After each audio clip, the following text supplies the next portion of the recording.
Bismillahirrahmanirrahim. Assalamualaikum warahmatullahi wabarakatuh. Alhamdulillah. Alhamdulillahi ala ihsan. Wa syukru lahu ala taufiqihi wa amtinani. Ashhadu an la ilaha illallah wahdahu la syarika lahu ta'ziman li sya'ni. Wa ashhadu anna Muhammadan 'abduhu wa rasuluhu ad-da'i ila ridwan. Salawatu rabbihi wa salamuhu 'alaihi wa 'ala alihi wa ashabihi wa man istana bi sunnatihi ila yaumil liqa'i rabbih. Amma ba'd. Segala puji bagi Allah Subhanahu wa ta'ala yang telah memberikan kita banyak kenikmatannya sehingga kita dapat berkumpul pada mushola ini untuk melaksanakan sholat isya, tarawih, dan witir secara berjamaah. Salawat dan salam tak lupa pula kita sajikan kepada seorang pembawa rahmat yang beliau sendiri adalah rahmat.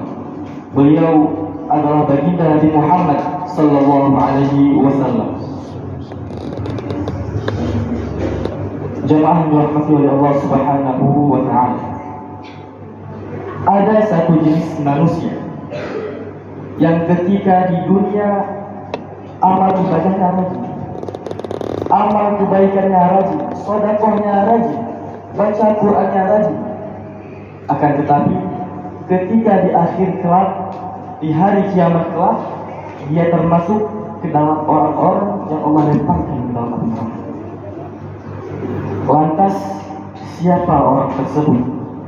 Siapa jenis manusia tersebut? Dalam sebuah hadis yang diriwayatkan oleh Imam Muslim dari sahabat Abu Hurairah radhiyallahu anhu, bahwasanya Rasulullah sallallahu alaihi wasallam bertanya kepada para sahabat, "Atadruna manil muflis?" Apakah kalian tahu siapa itu orang-orang yang merugi? Siapa itu orang-orang yang bangkrut? Di sini Rasulullah SAW mengajarkan kepada kita semua bahwasanya salah satu metode, salah satu cara untuk menyampaikan sebuah ilmu adalah dengan bertanya terlebih dahulu, untuk menarik perhatian para audiens, untuk menarik perhatian para sahabat. Kemudian para sahabat yang kebanyakan waktu itu adalah seorang pengusaha, seorang pedagang, seorang saudagar. Mereka mengatakan, qalu al-muflisu fina man la dirham lahu wa la mata'. Wahai Rasulullah, orang-orang yang rugi, orang-orang yang bangkrut di kalangan kita itu adalah orang-orang yang tidak memiliki uang sepeser dan juga tidak memiliki aset sedikit pun. Itu adalah ciri-ciri atau definisi dari bangkrut atau rugi dari kacamata dunia. Kemudian Rasulullah SAW melanjutkan sabdanya, "Innal muflisa min ummati." Sesungguhnya orang-orang yang rugi, orang-orang yang bangkrut dari kalangan umatku, man ya'ti yaumal qiyamati bi shalatin. Yang datang pada hari kiamat kelak, dia membawa pahala-pahala sholat. Wasiyam, dia datang pada hari kiamat kelak dengan membawa pahala-pahala puasa.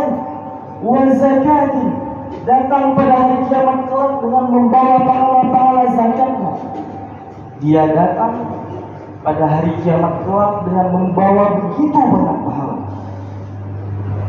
Akan tetapi jemaah sekalian, di samping dia membawa pahala yang begitu banyak, wa ya'ti wa qad syatamaha, akan tetapi dia juga datang. Dulu dia di dunia sering mengejek temannya, dulu dia di dunia sering menghina saudaranya. Wa qadhafa hadha, dulu dia di dunia sering menuduh orang lain. Wa akala mala hadha, sering mengambil hak-hak yang bukan miliknya. Wa safaka dama hadha, bahkan dia menumpahkan darah saudaranya. Wa daraba hadha, dan juga dulu di dunia dia sering memukul temannya. Dia sering memukul saudara-saudaranya. Lihat jamaah sekalian, orang yang rugi yang Rasulullah SAW katakan, yang dia datang pada hari kiamat dengan membawa begitu banyak pahala ibadahnya, pahala amal kebaikannya, akan tetapi di samping itu dia juga membawa dosa-dosa kezaliman. Lantas di mana letak kerugian? Di mana letak bangkrut? Rasulullah SAW melanjutkan sabdanya, "Fayu'ta hadza min hasanatihi wa hadza min hasanatihi." Maka pada hari kiamat kelak, orang-orang yang sering dia zalimi ngantri, berbondong-bondong ke hadapan Allah, meminta pertanggungjawaban atas perbuatan zalim, meminta keadilan di hadapan Allah. Maka pahala orang yang berbuat zalim tadi diberikan kepada orang yang dia zalim, diberikan habis pahala sholat, diambil pahala puasanya, diberikan kepada orang yang sering dia zalim, terus diberikan habis pahala puasanya, diambil pahala zakatnya, pahala-pahala yang lainnya diberikan kepada orang-orang yang dia zalim.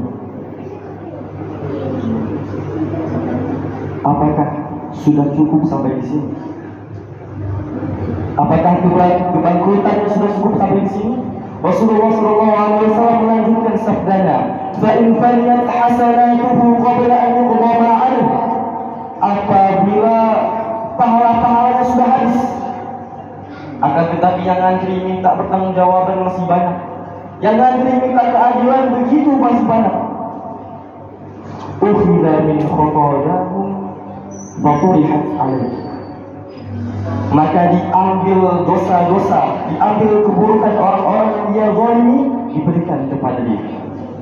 Diberikan terus diberikan sampai semuanya mendapatkan hak-haknya kembali, sampai semua orang yang dia zalimi mendapatkan keadilan. Maka di akhir sabdanya Rasulullah mengatakan, bersabda, "Tsumma buriha fiha." Dan akhirnya orang pelaku zalim tadi dilemparkan oleh Allah Subhanahu wa taala ke dalam api neraka.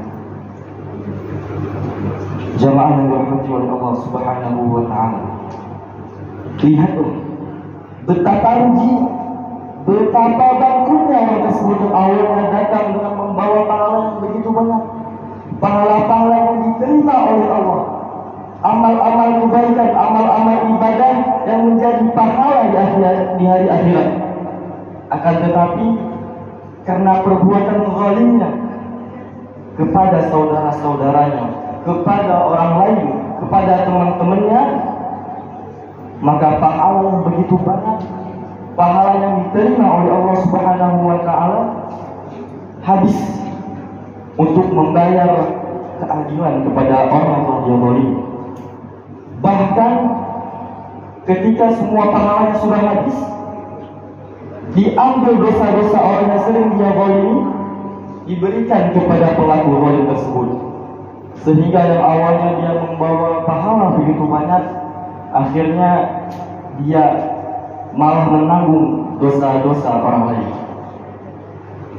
Oleh karena itu, jemaah yang dirahmati oleh Allah Subhanahu wa taala, mari kita jadikan sisa-sisa Ramadan ini merupakan event bagi kita, acuan bagi kita untuk memperbaiki hablum minallah, memperbaiki sholat kita, memperbaiki ibadah kita kepada Allah Subhanahu wa taala, memperbaiki ketaatan kita kepada Allah Subhanahu wa taala, dan juga jangan sampai kita lupa untuk memperbaiki hablum minan nas, hubungan kita sama manusia. Karena ketika hablum minallahnya baik, hablum minallahnya terjaga, akan tetapi hablum minan nasnya rusak, hablum minan nasnya tidak terjaga sedikit pun, dia akan termasuk ke dalam orang-orang yang Rasulullah SAW katakan, orang-orang yang rugi, orang-orang yang akan bangkrut pada hari kiamat kelak. Semoga Allah jadikan kita sebagai salah satu hambanya yang selalu menjaga hablum minallah, menjaga ibadah kita kepada Allah, menjaga ketaatan kita kepada Allah, dan juga menjadikan kita salah satu hambanya yang menjaga hablum minannas, hubungan kita sesama manusia. Dan juga menjadikan kita sebagai salah satu hambanya yang terhindar dari sifat atau dari ciri-ciri orang yang bangkrut atau rugi pada hari kiamat kelak. Semoga yang sedikit ini dapat menjadi pengingat bagi diri saya pribadi dan juga dapat bermanfaat bagi jamaah sekalian. Subhanakallahumma wa bihamdika asyhadu an la ilaha illa anta astaghfiruka wa atubu ilaik. Wassalamu alaikum warahmatullahi